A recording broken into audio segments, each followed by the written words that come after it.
సీత గారి లైఫ్లో చాలా లోయెస్ట్ పాయింట్ అంటే ఏంటి? అంటే ఈ ఈ 16 ఏళ్ళ కెరియర్లో అనుకోండి, 16 ఏళ్ళ లైఫ్ జీవితం ఏమి లేదండి, ఫైనాన్షియల్గా, ఏమి లేదు. హెల్త్ పరంగా. ఉన్నా లేకపోయినా నాకు నా భర్త తోడుగా ఉంటే చెట్టు కిందైనా సంసారం చేసుకుంటాం మేము. Hmm. సంసారం అంటే ఇదే కాదు, ఏదైనా కూడా అంతే. ఆరు పట్టాలు మిద్దులు మెడలు ఏం అవసరంలా, ఉన్న దాంట్లోనే చాలు, లేకపోయినా పర్వాలేదు. నాకేం డబ్బు మీద అంత మక్కువ లేదండి, అవసరానికైతే కావాలి. సో ఏవైనా ఎవరికైనా ప్రాబ్లమ్స్ ఉంటాయి, ఎవరికి ప్రాబ్లమ్స్ లేకుండా ఎవరు ఉండరు కదా. సో ఎవరికి అవసరం కావాలో అంతవరకు ఉంటే చాలు నాకు. ఇండస్ట్రీలో ఓయమ్మ నాకేదో మీద పడిపోయిందని చెప్పేసి కుంగిపోవడం కానీ, ఓ తెగ ఇంత వచ్చేసిందని ఆనంద పడిపోవడం కానీ ఏమీ లేదండి. ఎప్పుడు మీకు జరగలేదు? ఎప్పుడు జరగలేదు. నాకు నా భర్తగా తోడుగా ఉన్నంత వరకు నాకు ఏ ప్రాబ్లం లేదు.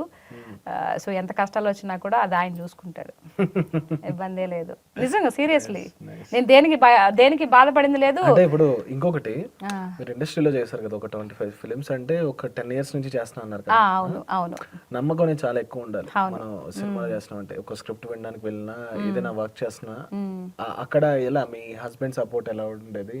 నా హస్బెండ్ నిజంగా అండి దాదాపుగా 4-5 years తనే ఆఫీసులు చుట్టూ వచ్చి ఆటోలో తీసుకెళ్లి, అప్పుడు ఈ క్యాబ్లు ఇవంతా లేకపోతుండే, ఆటోలోనే ఎక్కడ తిరిగి 200 ఇవ్వాల్సిందే వాళ్ళకి.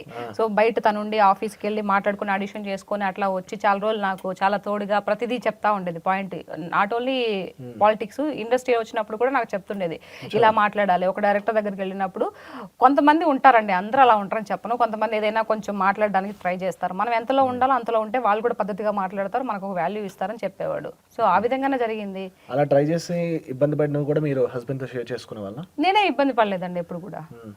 మరి ఎలా డీల్ చేసేవారు? ఎవరైనా ఎక్స్ట్రా చేస్తే? ఎక్స్ట్రా ఏముంది, మీరు అనుకున్నట్టు సార్ మీరు ఏదో కొంచెం ఇండైరెక్ట్ గా మాట్లాడుతున్నారు, సపోజ్ మీరు మేనేజర్ అనుకో, ఆయన ఏదో కొంచెం ఫన్నీగా ఏదన్నా మాట్లాడారు అనుకో, సార్ మీరు ఏదో ఒక ఇండైరెక్ట్ గా ఏదో ఫీల్ తో మాట్లాడుతున్నారు, బట్ నేనైతే ఇది కాదండి. సో మీరు నాకు ఈ క్యారెక్టర్ ఇవ్వకపోయినా పర్వాలేదు కానీ అట్లా మాట్లాడొద్దు. నేను ఇట్లాగే చెప్పేదాన్ని, నవ్వుతూ చెప్పేదాన్ని సమాధానం, ఎవరి మీద తిట్టి గిట్టి ఏం లేదు, సారీ సార్ అని చెప్పేసి అయిపోతుంది. ఎవరు ఇది చేస్తారండి అలా కొంతమంది అపోహ పడతారు, ఇండస్ట్రీ వాళ్ళు ఏదో చేస్తారో అది ఇది అని చెప్పేసి. నథింగ్, అసలు నేను చెప్తున్నాను కదా, నేను అనుభవించి చెప్తున్నాను కదా. అట్లాంటిది ఏమీ లేదు. నిజంగా ఉండే మేనేజర్లు కానీ, డైరెక్టర్లు కానీ, కో డైరెక్టర్లు కానీ ప్రతి ఒక్కరు కూడా అందరికి నిజంగా చేతులకు దండం పెట్టొచ్చు, అంత హుందాతనంగా బిహేవ్ చేస్తారు. ఎవరిని ఇది చేయరు. ఏదన్నా మిస్టేక్ జరిగితే 2 చేతులు ఇదైతే తప్పితే అంత ఇది చేసి, రేపులు చేసి, మర్డర్లు చేసి నథింగ్. అసలు చాలా మంది తప్పుగా అనుకుంటారు ఇండస్ట్రీ గురించి. సో ఎలాంటి వాళ్ళైనా సరే కొంచెం ఉన్నప్పుడే వాళ్ళు కూడా ఎక్స్ట్రా బిహేవ్ చేస్తారు కదా. మేబీ అయితే ఉండొచ్చు, మన వైపు నుంచి ఏదన్నా కొంచెం ఉంటే ఇది చేస్తారు తప్పితే వాళ్ళు ఇది చేసి పెట్టి అదేం లేదు. నిజంగా ఈ క్యారెక్టర్కి ఈ అమ్మాయి యాప్ట్ అవుతుందంటే కంపల్సరీ ఇస్తారు రోలు, లేదు అని అంటే ఇంకేదన్నా ఒక నెక్స్ట్ మూవీలో ఏదైనా అవకాశం ఉందంటే ఇస్తారు, అంతే తప్పితే అక్కడ ఏమీ లేదు. ఎవరైనా టాలెంట్ ఉన్నా కూడా ఈ కళమ్మ తల్లి ఇండస్ట్రీ అందరినీ దగ్గర తీసుకుంటుంది, ప్రతి ఒక్కరికి అవకాశం ఇస్తుంది, కాకపోతే వెయిట్ చేయాలి.